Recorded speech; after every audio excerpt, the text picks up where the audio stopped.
to the Cinementalists. Noun, plural.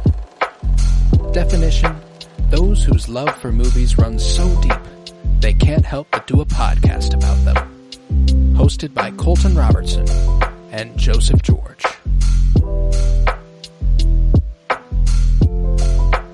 Hello everybody and welcome in to the Cinementalists, where today we continue our stretch of wonderful films ranging from 1976 to 2016 with our 1996 entry, Romeo and Juliet. Story never existed before that year. Fun fact, this was the first Romeo and Juliet story ever told. This is the origin. Bill Shakespeare burst onto the scene with a hit in 1996. It came out November 1st, 1996, and it was received so well that you would think it was timeless. It existed for long eons before that, but now, of course, it was adapted from the work by William Shakespeare for the screen by Craig Pearce and Baz Luhrmann. It is directed by Baz Luhrmann. I'm Colton Robertson. I'm joined by Joseph George. What's up, homie? Oh, what up, what up? Always a pleasure to be here. Oh, and it's always a pleasure to have you.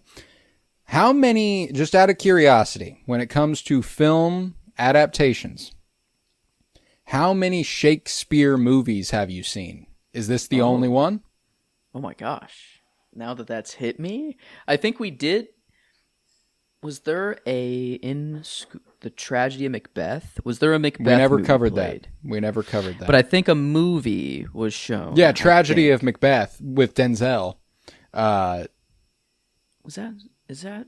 I don't remember Denzel being. I remember being incredibly out of the movie. I guess I wasn't really paying attention to it, so I would not have remembered it. But that would have been probably the only Shakespearean movie ever. Yeah. Unless I'm just missing something very, very Well, large. there are the one-to-one adaptations where they are literally writing Shakespeare dialogue, and then there are the more loose adaptations like My Own Private Idaho with Keanu Reeves and River Phoenix, which I believe is an adaptation of Henry IV, and there's all sorts of good shit out there. But this was my first one-to-one Shakespeare adaptation I ever watched, and that was a couple years ago. And there's a lot of good ones out there, but Baz Luhrmann modernizing it, that is one of the more interesting touches this movie has as an adaptation, is going, let's take that dialogue, and we're just going to drop you into this fantastical version of the 90s in fair Verona, where the story taketh place. And man, I absolutely love it, because Baz Luhrmann is a director that most people either fucking love, me, or they fucking hate, not me. I love Luhrmann, and one movie that you've definitely seen by him, one movie that we've definitely covered by him, The Great Gatsby. Yes. Another great literary adaptation, Elvis, a couple years back with Austin Butler. He's got some good stuff under his belt, and I really, really enjoy Baz. But how did you feel about this movie as your first Shakespeare adaptation? I don't know. I'm actually, I think, on the fence on this one. And I don't know if it is me, not like the dialogue. It's rough for me. It's hard to I'm not access. going to lie. It's just sometimes they're speaking a foreign language, which it is just a very dead language. We don't talk like that anymore. But like, was every single line from this a one-to-one out of the adaptation? I'm fairly certain, yes. Yeah. And I think because of that was the hardest barrier to overcome. And I don't really think I ever truly did overcome it. But the like modernizing of it, or the style, I loved that. Or the fact that it's not swords and armor and back in time. It's like, no, we got guns, we got lowriders, we got convertibles.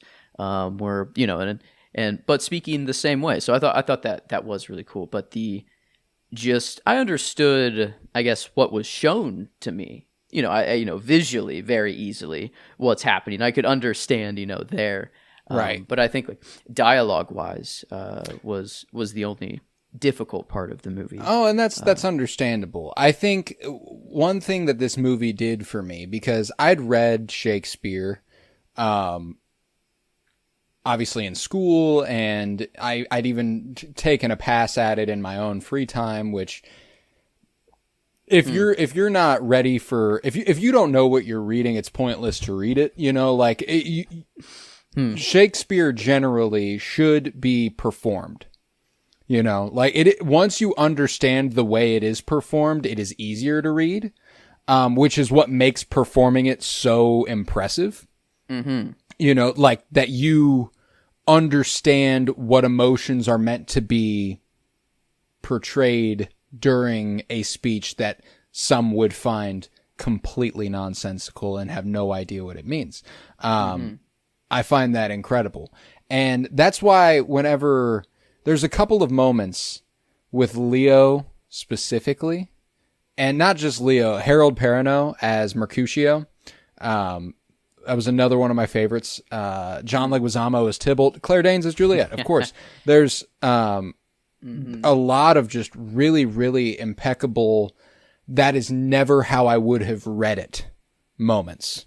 You know what I'm saying? There's iconic lines from front to back that you've heard. And, whether that is in other media, if that's, whatever it may be. Whenever Mercutio, dying, bleeding, yells, "A plague, oh both your houses, a plague, oh both your houses." It fucking hits me, man. I love that scene. And then whenever Romeo is about to gun down Tybalt, that whole scene, that's my favorite scene of the movie. That is so fucking good. Oh, I love it. I think Mercutio's death, I think that's my favorite part of the movie. That's like this, everything's coming to a crux. And I think Shakespeare is a bit like you got to be in the club, or you kind of got to understand a little bit. If I didn't know the story of Romeo and Juliet before coming into this, I think it would have been a lot more difficult. But I mean, I guess the visuals are there. It would have, I think it's somewhat easy to understand. But like knowing the tragedy that's coming and knowing, the calm before the storm, all of that, like did add to it. And that, like, the plague upon, or like the fact, Romeo just not wanting to kill, or walking up and talking instead, and just I thought that was I didn't come, like, no tears. I didn't cry. Because. Oh, go ahead. Sorry, I don't want to interrupt. And I wonder if it is just because I knew what was coming, like. But the Mercutio's part was like, that was new to you. Yeah. And I knew the big beats of Romeo and Juliet, but not all of the interplay or how to get there. So, star-crossed lovers, they die. That's enough. Yeah. And that one of them kills them. Of how we say how they do so. Yes, exactly. Drink yellow juice or drink blue juice. I think maybe we are on TikTok Live, and we may be restricted if we are much more explicit in our explanation of Romeo and Juliet's demise. But I mean, there's just. John Leguizamo is such an incredible actor, and the run that he went on in the 90s is unbelievable. The fact that this was just a couple years following Tu Wong Fu, which we just covered a few weeks ago, is incredible. He immediately bursts onto the scene and is just so fucking good from the jump. Whenever he goes, "Peace, peace." Yeah. I hate the word, as I hate hell. All Montagues and thee. Fuck yes. I love it. I'm not the beginning, the editing, the kind of very fast paced, the Baz Luhrmann, baby. Boom, boom, boom. I was a little uncomfortable at first, and I'm like, okay, I don't know. Let me lock in, But then like Leo's on screen, and then it's just like, or like it's like that the beach, and then like the was it like a stage, but like the back of it was like out, so like it was just this. But I feel like there was also a like circular rock formation, maybe, or is that just the stage the whole time? That like we see in that kind of. I think it's just the stage, but yeah. Okay, yeah, but yeah, no, like, and then it did get beautiful at times. It wasn't always this movie. Fast smash cut, and I think it was largely dependent on who was on screen, like the energy of the character dictated the like cinematography style. Yeah, and I did like that. So that was actually like a really cool aspect at first that I was kind of like, eesh, I don't know if I like this editing style, but then how it was like, whenever it's very brash. It is. It's very brash. And again, that is the kind of stuff that makes Baz Luhrmann a either you love him or you hate him guy. And I do think that this is much more unrefined than the kind of style you find later on in Great Gatsby and then even later in Elvis. Just a few touch points that I know we've both seen. He has done a lot of stuff in between there, but those do feel like the essential markers. I mean, we're talking 90s, early 10s, early 20s. These are 15 years apart, 10 years apart. Like it's a long career. And I think that The Great Gatsby is the most well-rounded version of his style. I think Elvis, he gets a little bit back towards this, which isn't a bad thing to me. I enjoy that. But I think Great Gatsby is kind of the height of his, like, I get to do whatever the fuck I want powers, you know what I'm saying? And I think he really takes advantage of them. But here, I think he's also doing a lot of seeing what he can get away with. And I mean, opening up with a scene like that, yeah, you're asking a lot of your audience, you know? You are going, yep, this is a modern adaptation of Romeo and Juliet. This is what we are doing. Lock in or get the fuck out, you know? And I really respect the shit out of that. Ah, man. I'm that's what's amazing too, is that we also recently discussed At Eternity's Gate, which was Willem Dafoe as Vincent van Gogh, and there's a scene whenever he is reading Shakespeare and they ask him, a barmaid asks him, you know, what are you reading? You know, and it's Shakespeare, and she goes, I'm not much for Shakespeare, I don't understand him. And she's like, I kind of like that I don't understand him.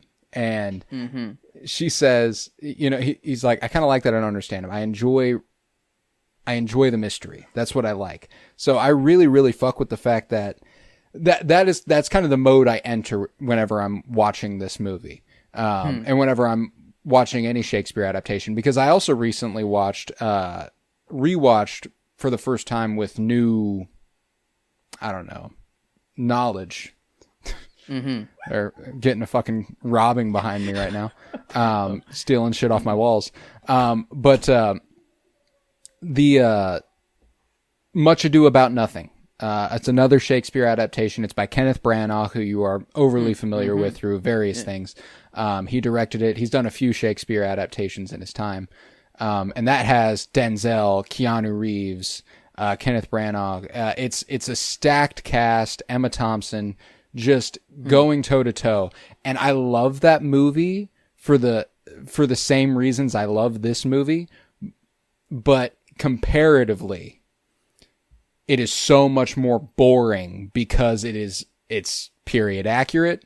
It's just telling the story. And, you know, it's more of a comedy. It's like a quintessential, laid the groundwork for romantic comedies for fucking centuries thereafter. And this is obviously a tragedy, much more a tragedy. So there's a very different approach that you're going to take. But God, I think that what I love about this movie so much is the swing, just having the balls to do it. And I think that is, I find that deeply admirable. I kind of wasn't a believer in it. The whole, like, I'm like, at some point it's going to end. Or like, we're going to hear Leo just go, all right, when are we going? Or like just speaking in 90s talk, I guess, or whatever. But like, so I didn't think it was going to be the whole time. But yeah, the balls to do that is kind of insane. And I think maybe the disconnect that I kind of have is that this is much more meant for a play, and that like there's the corniness of the portrayal in the same sense that like a superhero movie can be taken very seriously, but there's still some corny aspect to it that's like what you're kind of after, though, even though people say the cheese or the corn is not good, but it's like, nah, it's what you're after.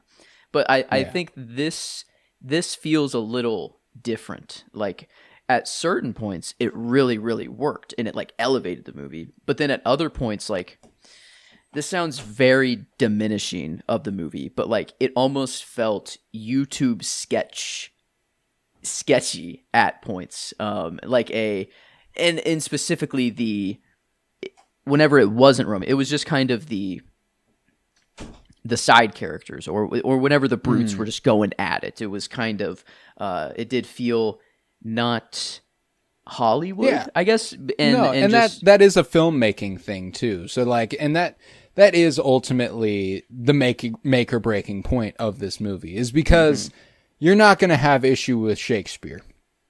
You know, if you have issue with Shakespeare, it's like, yeah, the writer it's a pure it is just a pure taste thing. You know, it is just like, I don't like Shakespeare. And if you don't like Shakespeare, you're obviously not going to fucking like this movie. So if you can clear yourself of that barrier, which is like, I'm open to the concept of enjoying Shakespeare, I want to enjoy Shakespeare, Baz Luhrmann demands a lot of you to get through this movie anyway. Because again, like I said, Baz Luhrmann is kind of a guy that is a love him or hate him sort of director. And he's divisive. And, you know, like, again, to connect it back to the Elvis movie from a couple years ago, people who, like, my grandparents watched Elvis, the Elvis movie from 2022, and were like, what the fuck was that? You know what I'm saying? Like, that's ridiculous. It's insane. It's all over the place.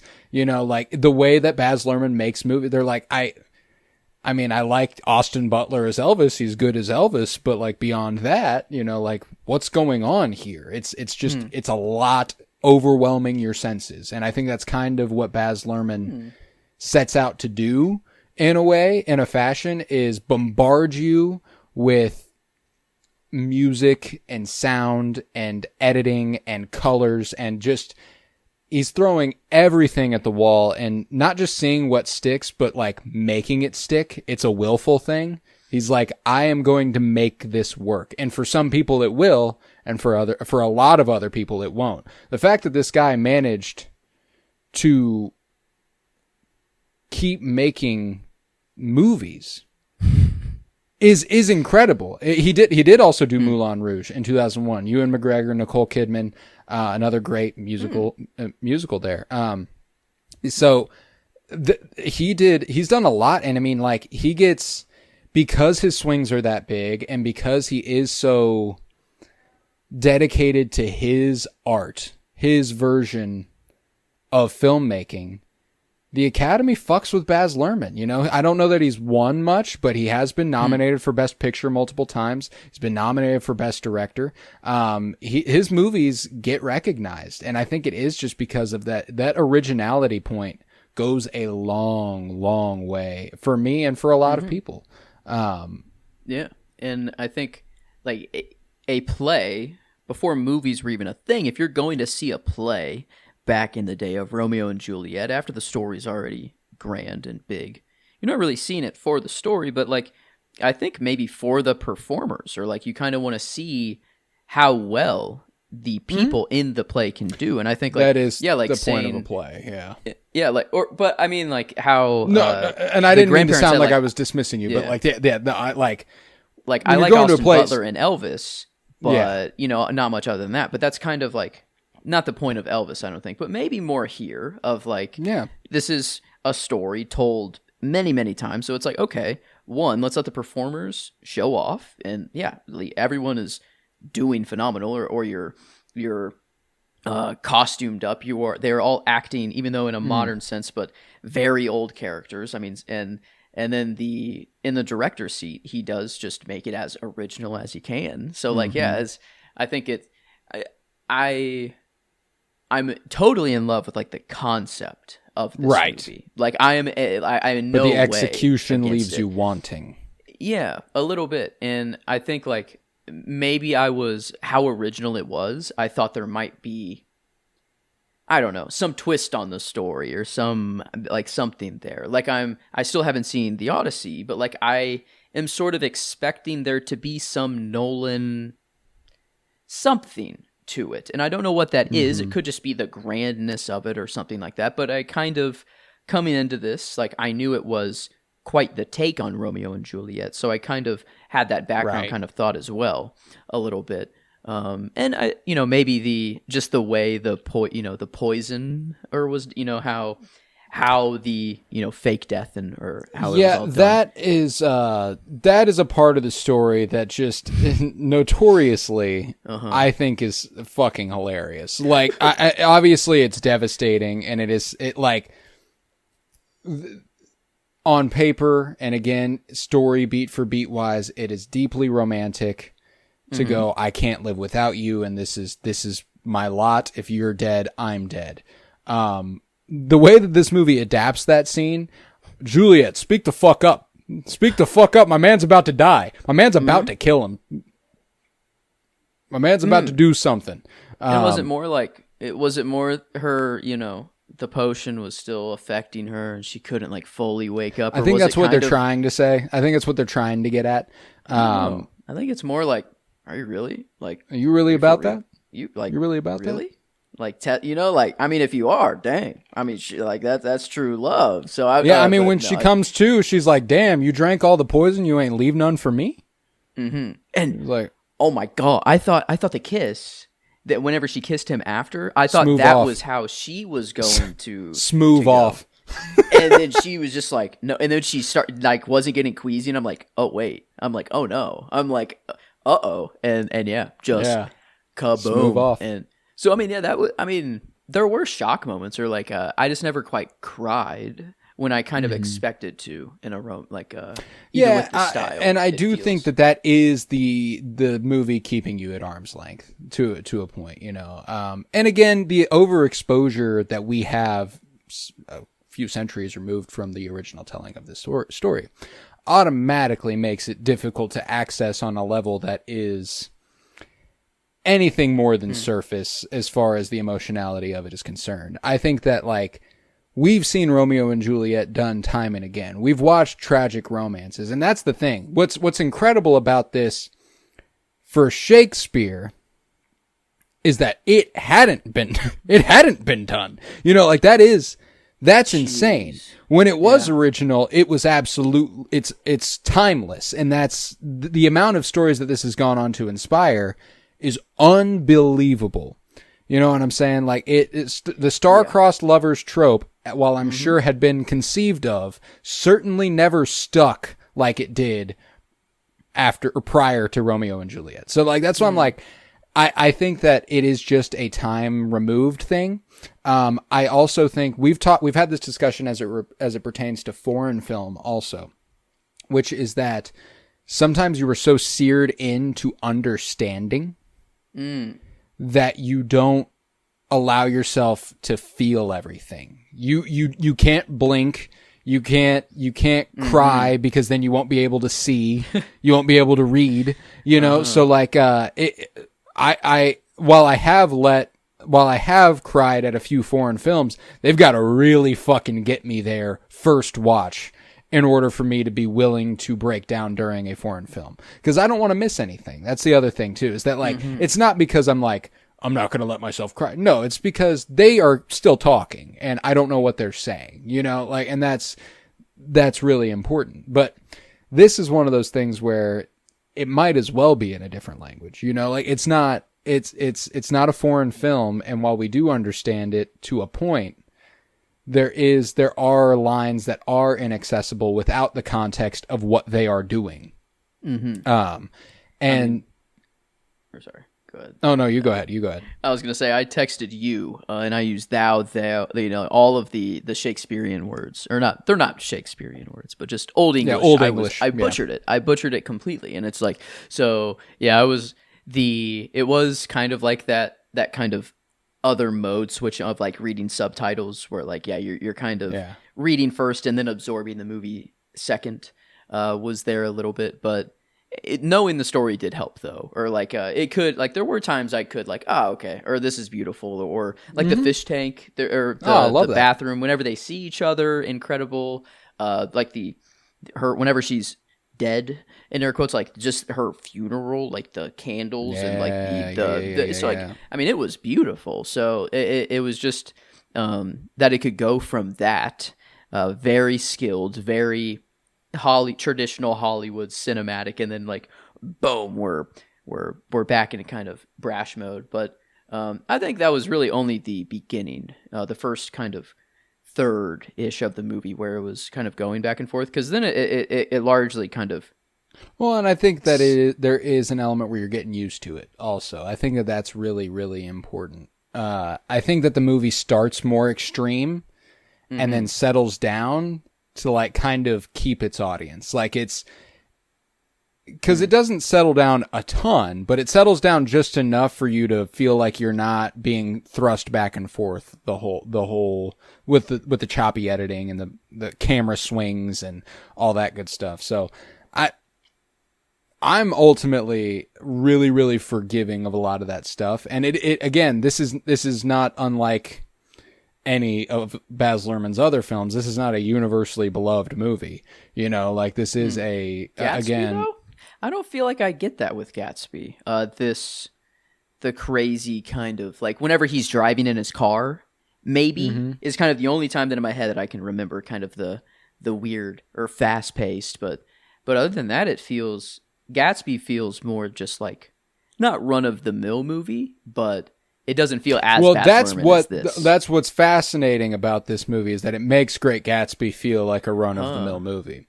You know what I'm saying? Like, because Great Gatsby is far from. You watch Great Gatsby and follow it up with, I don't know, just another literary adaptation. You follow it up with Gerwig's Little Women. You know what I'm saying? Little Women is down the fucking middle compared to Gatsby. You know what I'm saying? Like there is a very, very different. Now, Little Women, Gerwig's Little Women is probably my favorite literary adaptation of all time. I think it is as perfect as an adaptation of a book as you can possibly find.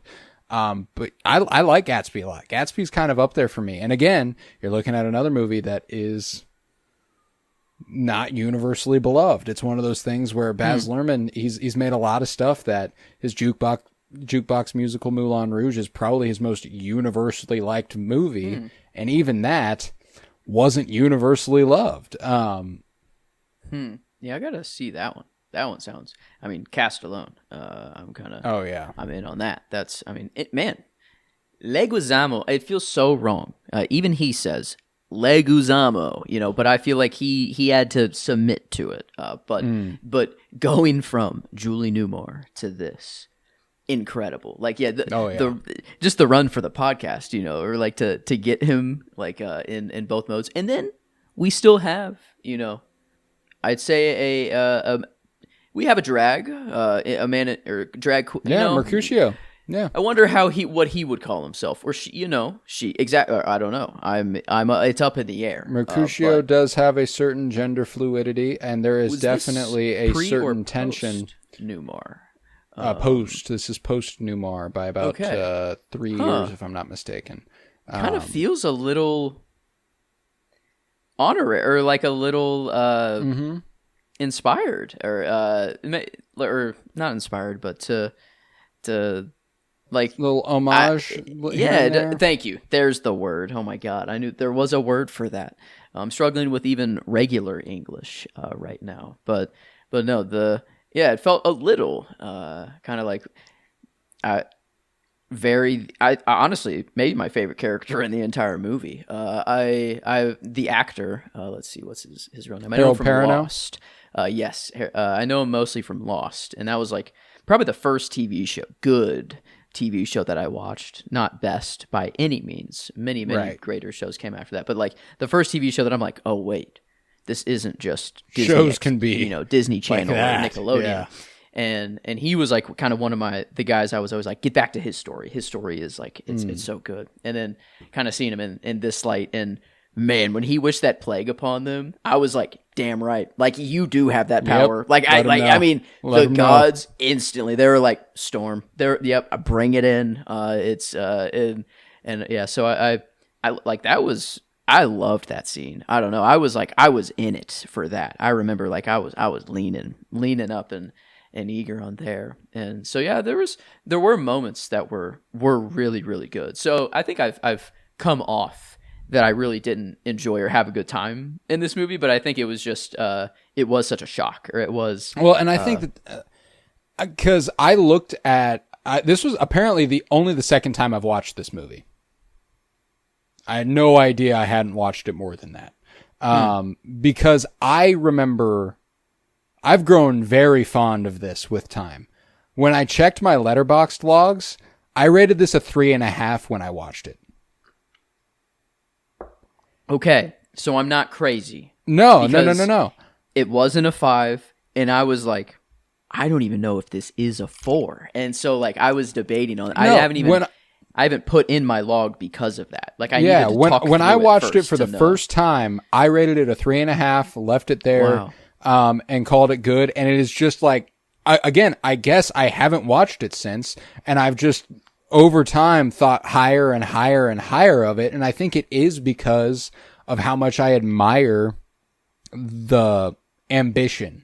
You know, the bold risk taking that it does. And it decides that this is what the movie is, and you just have to get with it or get the fuck out of the way. And I love that about it. And again, like, to speak to Mercutio, I just, that is, in a movie full of really, really wonderful performances, Harold Perrineau is probably the star. And probably my favorite modernization of a character also, like making him feel like... I'd imagine that wasn't what Shakespeare wrote in the play. And yeah, big swing, but man, I mean, I thought, it was just, he was the star of the party as well. Like, you know, kind of almost Babylon-esque. He's the spotlight, boom, dancing. I think I'm fairly certain Damien Chazelle took profound influence from Baz Luhrmann making Babylon. I think specifically Gatsby, and again, it's Roaring Twenties, so there's only so much you know. True. That's how you're going to depict the Roaring Twenties. But I think only got that 4 this years also, left, guys. We need to get it going. These 20s are lost. We have lost compared to the 1920s. We need to bring it back. And yeah, maybe it starts with. I guess the dressing style is still more modern here, but I think we need to bring the style back, and then maybe we do. I think we even need to get back to whatever the fuck they've got going on here. This is crazy. This is out of pocket. Romeo of Romeo and Juliet is wearing a fucking Hawaiian beach shirt the whole movie. Yep. And they make it like even a. Like, yeah, when his dad pulls it out of the closet behind his priest clothes, I don't know why that was so funny to me. I was just like, he is just wearing a Hawaiian shirt, like, this whole time. Yeah. Like, okay. Well, costume party. I guess he was in the armor. Looks sick. The shoulder pieces. I was like, I don't know. This armor that he was wearing, it was a costume party, but this looks like the armor that comes out of the blacksmithing club that, like, looks like the ones they make. And it's like... I don't know. I chainmail? No, though. I've learned. I've made one chainmail link, but then realizing that you have to stop and then actually link them together, then hammer them shut, and then do that the entire way, and then not mess up the pattern every single time. I'm okay to never make chainmail in my life, and that I can. I will appreciate it whenever I do see it. But yeah, no, I liked the excuse or having a costume party so that could get a little period piece a little bit. Because I did think originally that Juliet's mother was just cultural appropriating out the ass, like kind of Cleopatra, if that's what she was going for, don't know. But like, because I didn't know the costume party was coming. So I'm just like, this is just how the mother dresses. I'm like, okay, fair enough. But yeah, it was... it all came together really well in the costume party and seeing everything. It's like Padme Amidala and the Phantom Menace in just full regalia that is obviously Chinese. Yeah, and whenever you were talking about how, like, dang, whenever Shakespeare wrote this, it was original. Yeah. In 500 years, is there going to be a telling of who knows what Star Wars, Lord of the Rings, I don't know, something that was foundational at the time that, like, oh my god, took the world over by storm? Or, like, I don't know the true history of it. Did Romeo and Juliet become popular like after the fact, or what was it, like a hit right then and there, and like everyone had to go see the play of Romeo and Juliet? Or was it was it always a play? I mean, people didn't the literacy rates weren't great, but like, was it actually written first? Did you I have no idea the actual history. The play, the play established itself as a legendary hit right away, becoming one of Shakespeare's most frequently revived works. It underwent periods of heavy adaptation in the 17th and 18th centuries, and by the 19th century, it was being produced on stage more often than Hamlet. Okay. So yeah, an instant success. So yeah, like the modern equivalent would be, I guess, I don't know why I go to Lord of the Rings. It feels like Tolkien just kind of cooked, and he's the closest to Shakespeare, I feel like, that we have. Yeah, maybe. It's kind of hard to say that. But, yeah, because Tolkien is a real master world builder. But, and don't get me wrong, I'm not trying to dismiss Tolkien on any level.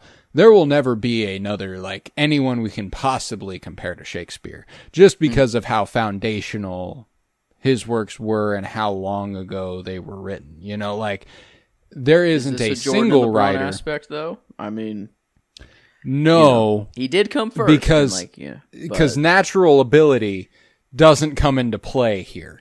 Fair. When it comes to art, especially this far removed, Shakespeare is so foundational and influential that Tolkien and George R.R. Martin and, fucking John Grisham and, anybody who wrote and writes, they were taught this. You know what I'm saying? Like, they were taught Shakespeare. Shakespeare was foundational on a level that is so influential and so base level.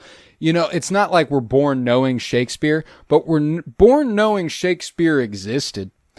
I'm not saying obviously not literally, but like, I don't know when I learned about Shakespeare. I just know Shakespeare existed. And obviously there's a lot of fun conspiracies about that too. But, yes. He was not only a woman, not only actually 12 people, but also I don't know which one I fall into. I think he was probably just one dude, or man or woman, I don't know. But I think it was just a generational, not even generational. Fucking, what's the equivalent of generational for all of human? Just the GOAT, but better than, I don't know. That doesn't feel right, but yeah, I wonder, like, there's not really, you don't hear of many people before Shakespeare, but is that just because history wasn't written down as well and, things didn't spread as fast? I don't know. Like, who did Shakespeare learn from? Well, and also it's European. It's a deeply European view of history. Like, there are almost certainly writers from other continents that had the ability but didn't have the exposure, and like that's been a problem forever. But let's see if we can get, obviously the Renaissance predates that the fucking Odyssey. Okay. Yeah, the fucking Odyssey. Okay, Geoffrey Chaucer, Christopher Marlowe, Miguel de Cervantes. I mean, like, Don Quixote, that's a foundational Western fiction epic that predates Shakespeare. So yeah, I mean, like, it's out there. That's what's cool, is that, like, Chaucer wrote the Canterbury Tales, which were, Knights of the Round Table and fucking, what's his fuck, the guy with the knight with the sword and the stone. Excalibur is the sword, maybe, but King Andrew, maybe King Arthur. Thank you, Arthur. It was an A. Oh yeah, something like that. But I'm thinking, it's hard to beat the Bible of, like, most well-known adaptation, and to call it an adaptation is kind of wild. But, like, okay, you remove the Bible from the conversation. Is Romeo and Juliet the next most well-known story? Like, Shakespeare and Romeo and Juliet, both. I think he's the most well-known author. Or I think Shakespeare is the most well-known writer of all time. I doubt that there's I don't think there's any competition in that regard. I don't think anyone comes fucking close. No. Yeah. He's got the time against now, a lot of people. I will say, to go just full swing, nobody gets pissed off, nobody misinterprets what I'm saying. Romeo and Juliet is probably the most well-known, universally accepted as fiction story ever.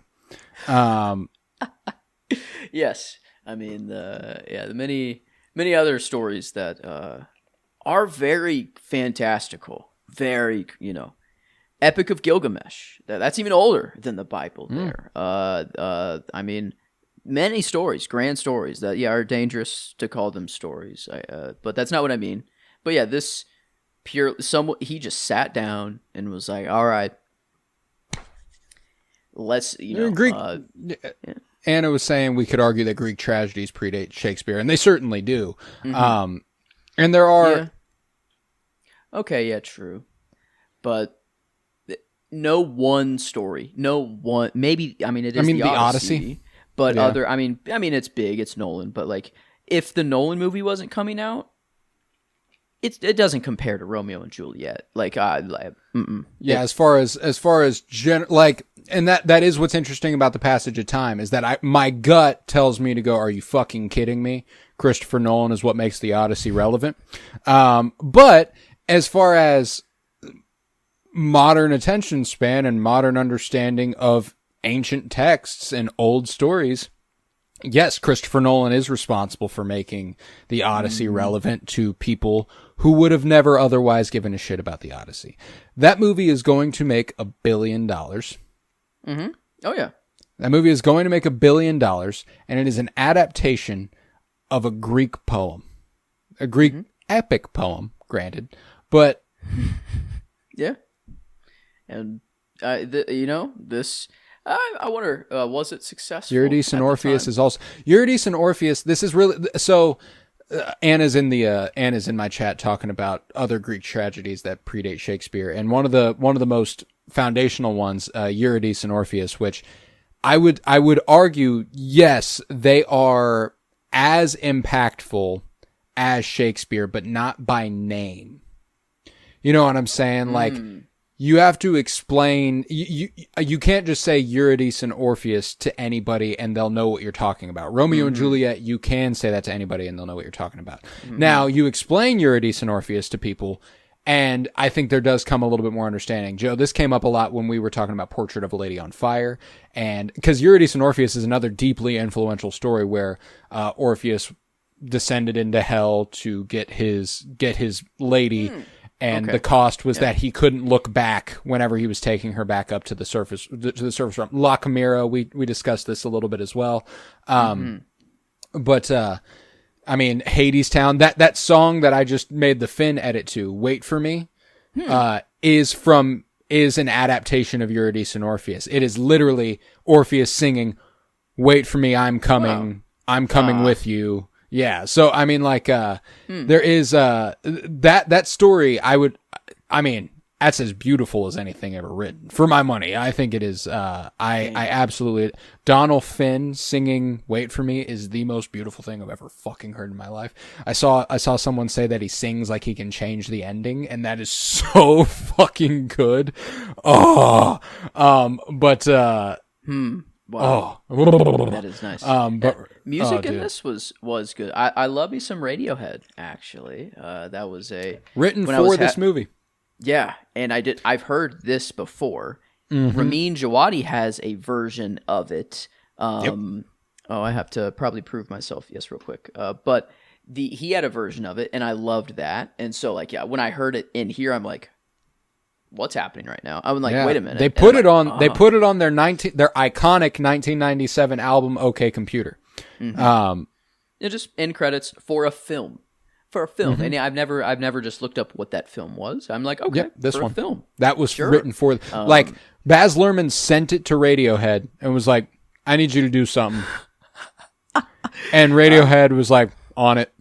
You know, fucking God. I also really like Radiohead. I love me some Radiohead, but Tom York is a really, really interesting singer, and vocal artist, and I love his voice. It's very specific, and I don't know why it does it for me, but I like it a lot. I was introduced to it in a very nice way. My sister's old roommate that she lived with had a incredible vinyl collection, and a really nice recall. record label, and I got to house sit for them for like a week, and I was alone, and I just I listened to so many records, and like when I got to the radio, he had a very large Radiohead, Beatles, Flying Lotus. I remember those like three. were kind of just Flying massive. Lotus, goddamn.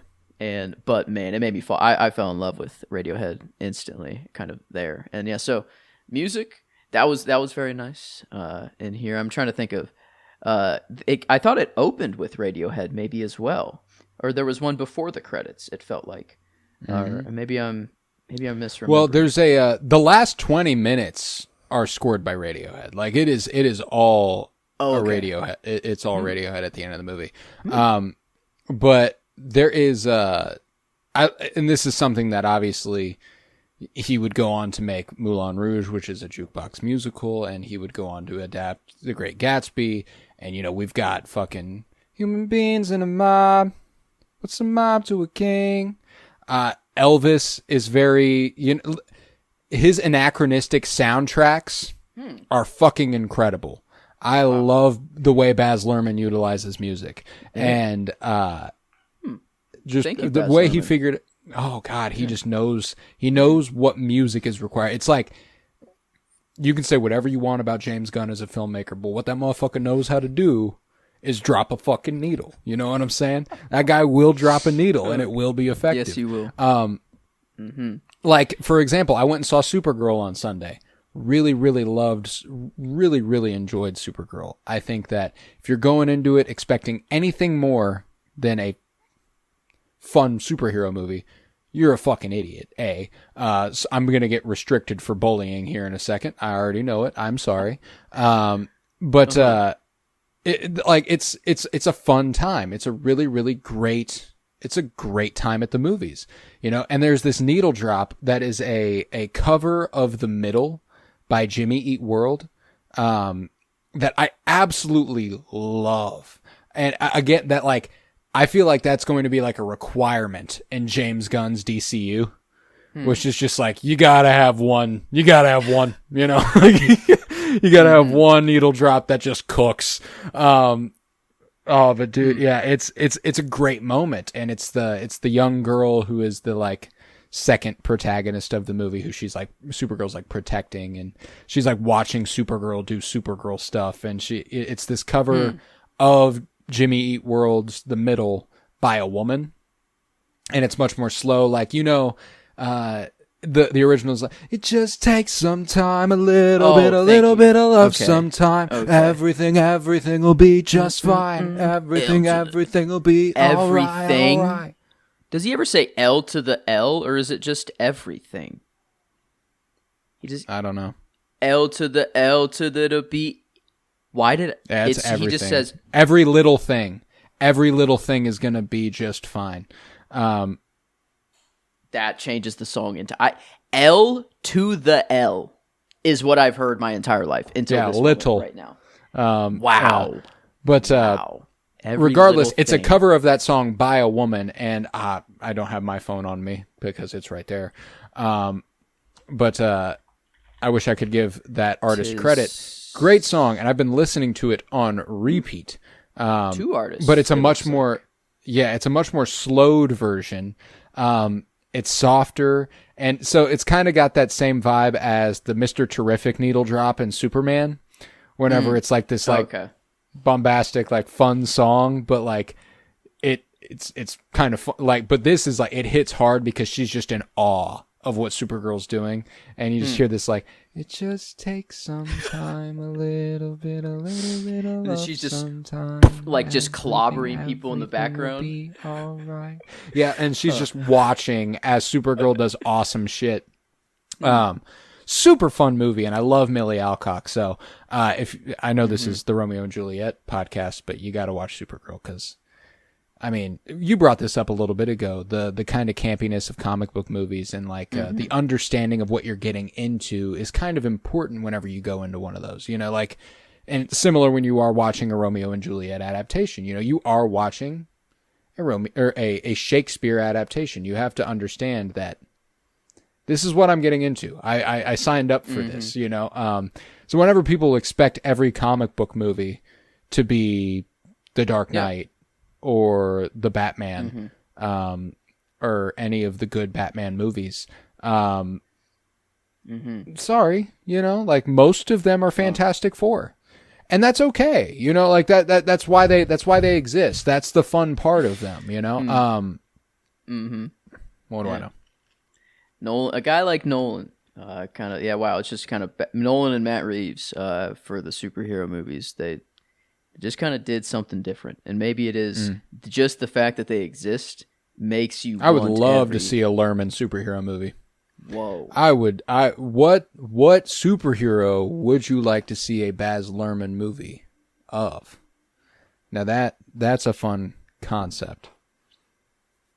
Who's very... he loves Leo, I guess Gatsby in this, but I wouldn't really expect Leo to be the actor for his style, or kind of fast and... Right. Yeah, I'm trying to think of... I don't know why Kit Harington is the only actor. The actor is who you're thinking of? He's the actor that's coming to my head. But that a superhero movie from him would be...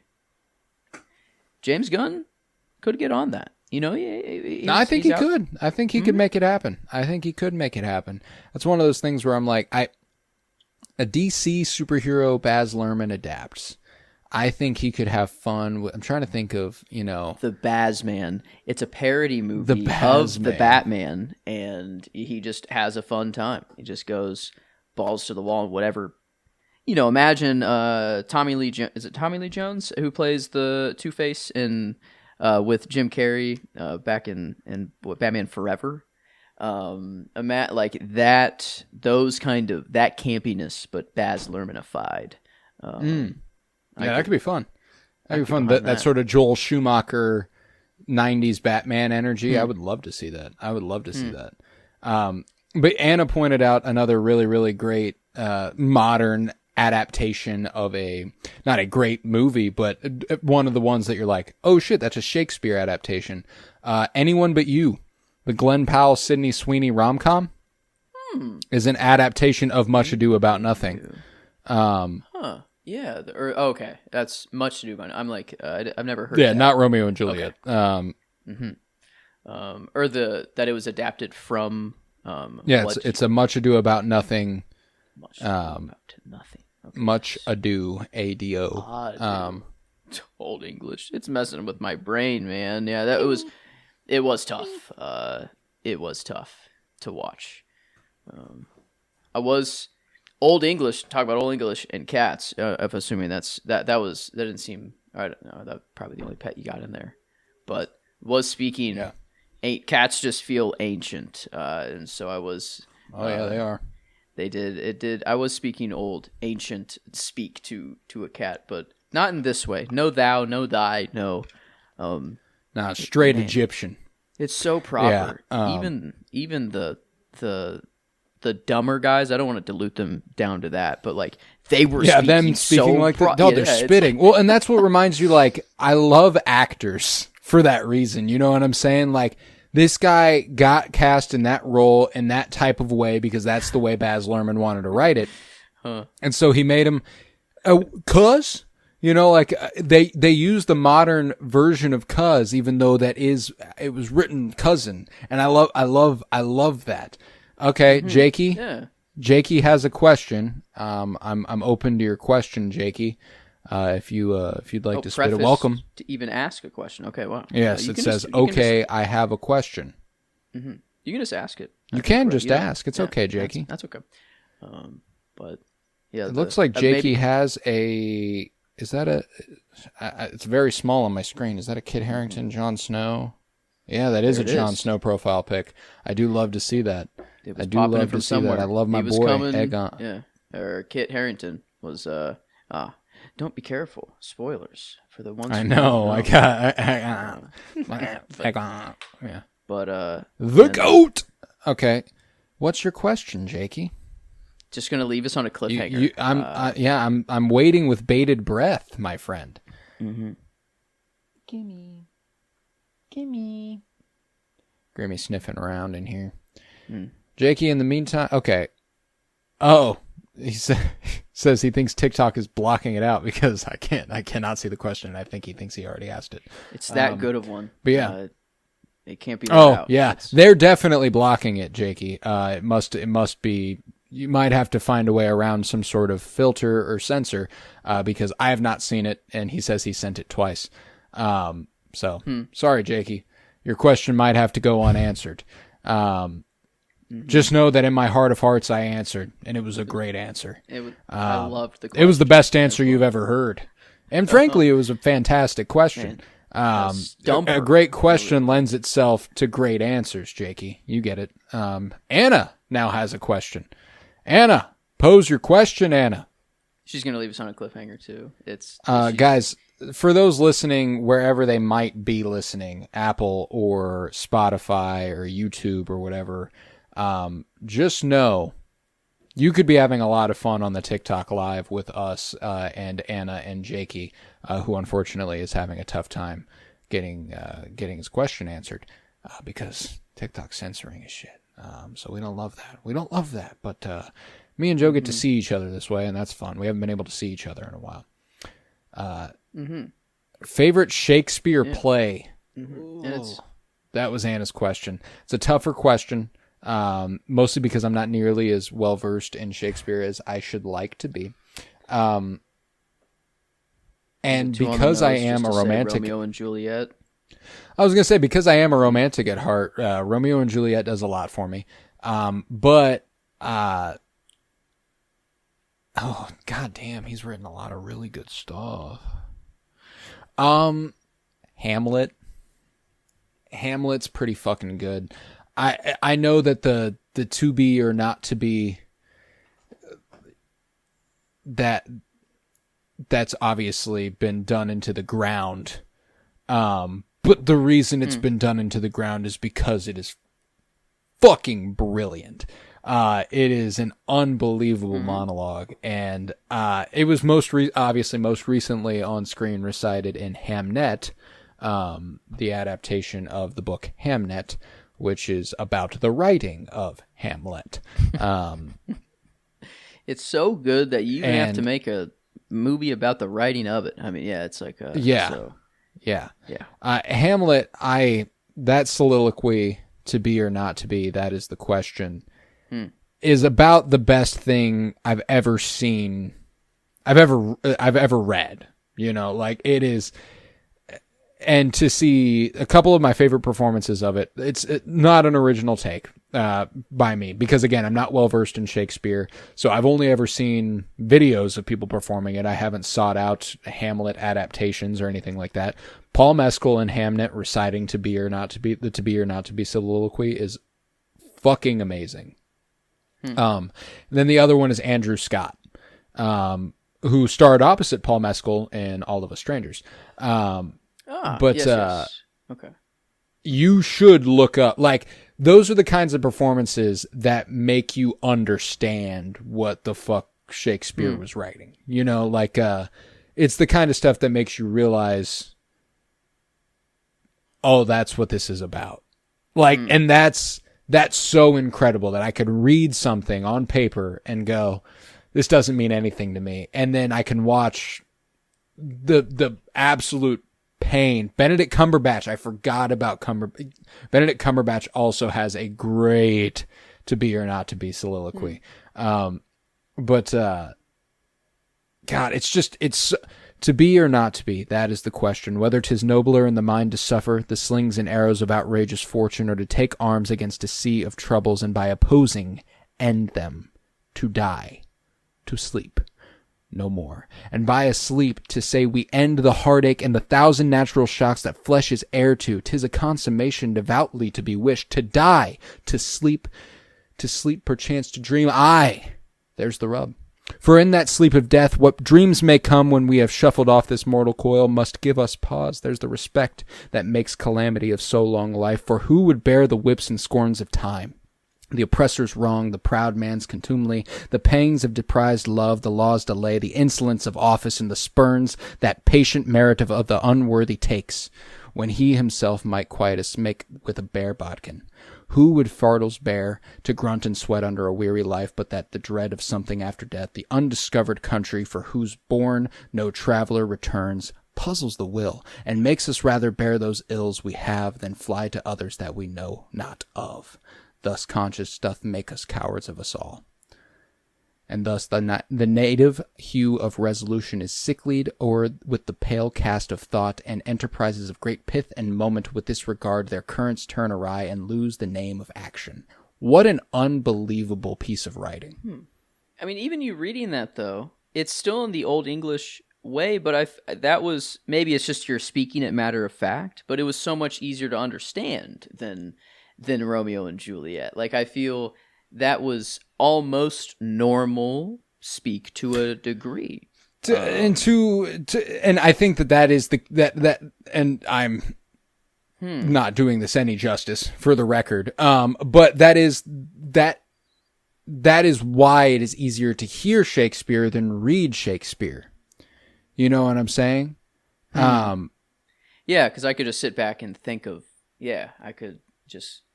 I didn't have that barrier of reading the subtitles for everything. Yeah, you can imagine it being said any way you want when you read it, but if you don't have the level of entry to go, oh, this is what the tone is. You know, it can be difficult. It can absolutely, it will be difficult, I should say. It's not it can be, you know. I don't think if anybody has been born blessed enough to be like, I know exactly what the fuck Shakespeare was talking about.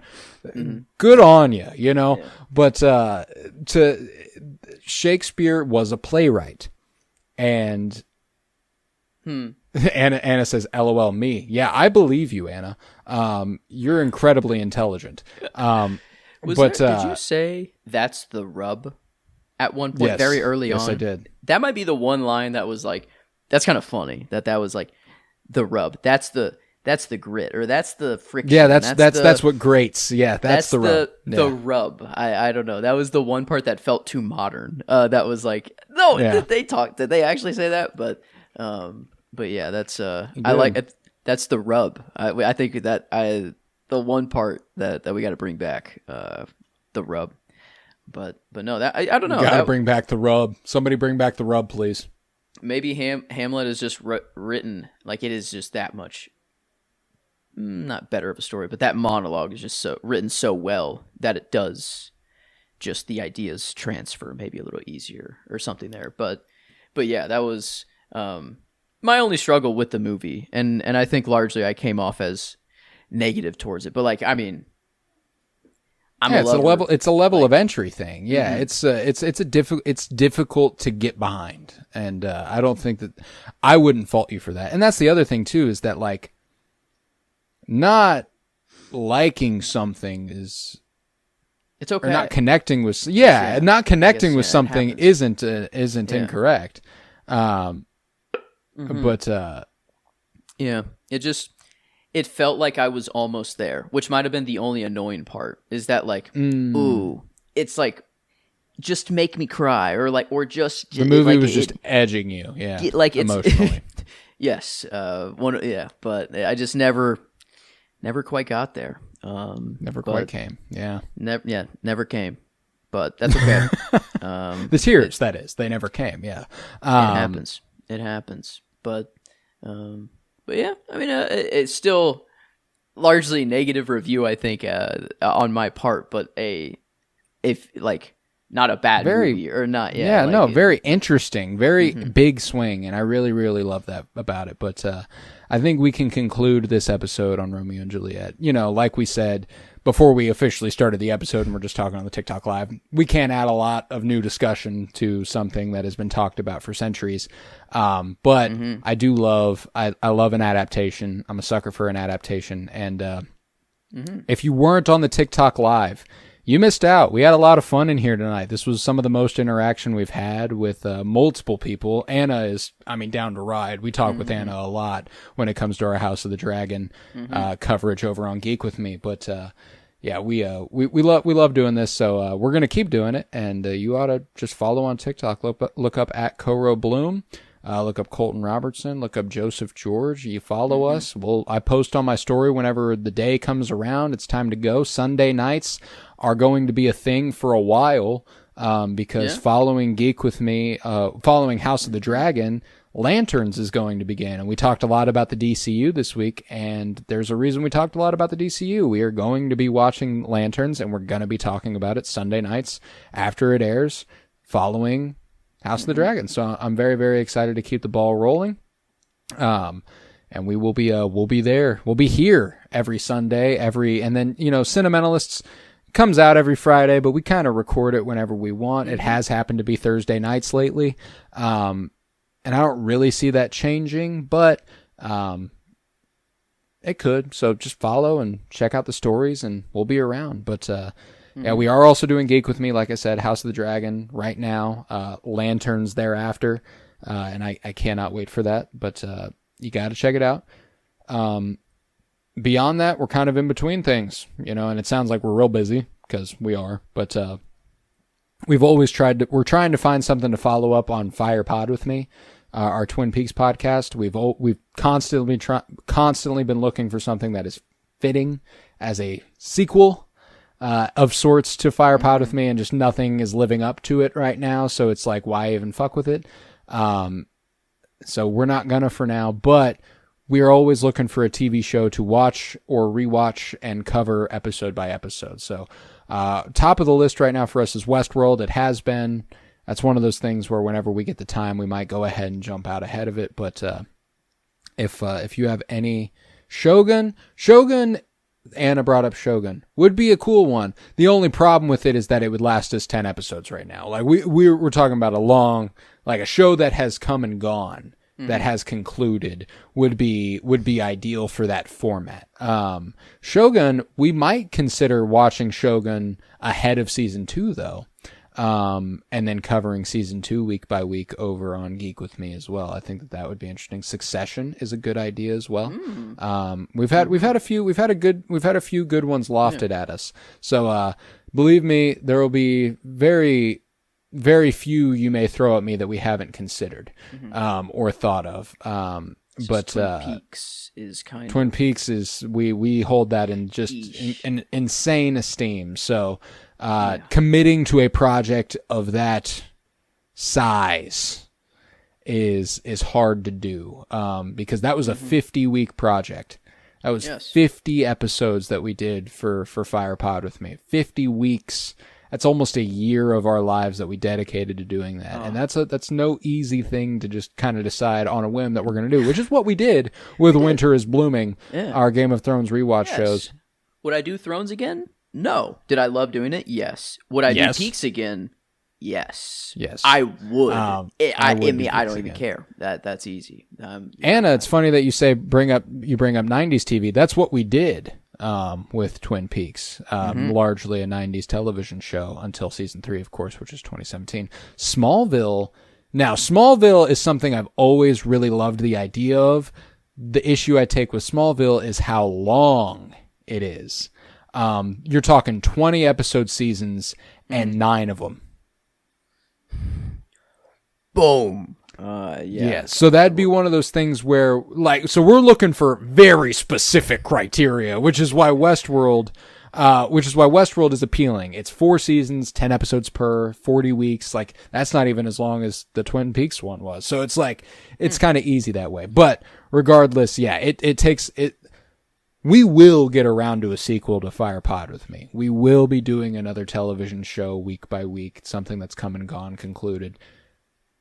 So you ought to be on the lookout for that. That just means stick with us, and whenever we do that, we've already talked about this. We think we are going to do it on TikTok Live primarily for a while, and then drop episodes in bunches all at once. I think that would be a fun format to attempt anyway, at the very least. So we'll figure that out. But come on back next week as we will be discussing 2006's Deja Vu, directed by Tony Scott, starring Denzel Washington, who was mentioned multiple times in this episode. Absolutely love that movie. Cannot wait. John Leguizamo in there. I don't remember him in there, but I don't remember him in there. Val Kilmer's there. Val Kilmer's there. We love Val Kilmer. But yeah, so we're going to be opening up now with TikTok Live kind of in the cards, and it doing semi well. It's not doing crazy yet, but the amount that you have to dedicate yourself to like being on TikTok in order to succeed at TikTok is wild, and I just do not have the energy for it. So we're just going to keep doing it in the way that we've been doing it, and if we want to, we'll expand it at some point. I'm sure that these things just take a little bit of time, so we'll figure it out. But yeah, you should stick with us. Deja Vu next week. Geek with Me. House of the Dragon ongoing.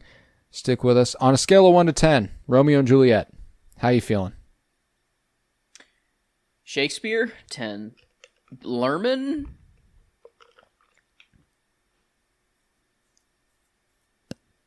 there's hesitation. I don't think I Do can. what you want. Give it the 7. I was almost gonna say 8, but I had hesitation, and I can't. But it's more than a 7. It's better than good. This isn't just good. This is better than good. It is almost an 8, so I will give it as close as I can in the 2-5 intervals. I will go 7, 7, 5. All right. I like that. I like that for you. I'm going to take it a 3/4 of a point higher than that. I'm going to go 8.5. 8.5 out of 10, just for the fun of it. Like I said, it just ages really, really well for me. I think it's given... Anna says I would give it a 9 for Mercutio, and I agree. Harold Perrineau, star of the show. Fucking love Mercutio in this movie. 10. 9 for Mercutio? 10. Yeah, that's a 10 out of 10. Yeah. God damn. But will age. Serving I think it looks. can only age well, and it is memorable. I think maybe that's why and at first that's it's another weird, but yeah, like, I think that's why it festers in your brain and goes. We didn't even mention that Paul Rudd's in the movie. True. The astronaut, kind of sick to see him. That was his costume. Yeah. Love Paul Rudd, Kansas City, repping. Kansas City. But yeah, like was there anyone? I'm trying to think. A crazy bit Paul of trivia Sorvino, that I was going to say. The statue of Jesus was 2 feet tall. It was a miniature. That huge, like Rio de Janeiro-esque Jesus, 2 feet tall. Christ the Redeemer. Yep. Yeah. 2 feet tall the whole time. Wow.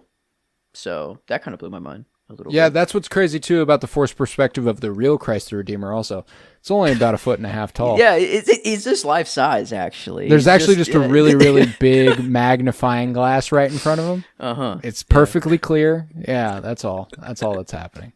But no, I think with that we can conclude this episode of Romeo and Juliet. I bite my thumb at you, sir. Bite your thumb at me? How dare you? I know. How dare you thee? fucking bite! I'm pulling the strap. Yeah, it's like what a way to say. Come around this way, you will get clapped. Yeah. I love that shit. But I was Colton Robertson. I was joined by Joseph George. Thank you very much, homie. Thank you for having me. It's always a pleasure to be here, homie. Oh, and it's always a pleasure to have you. And I bite my thumb at Ice. Fuck you, Ice. Let's go.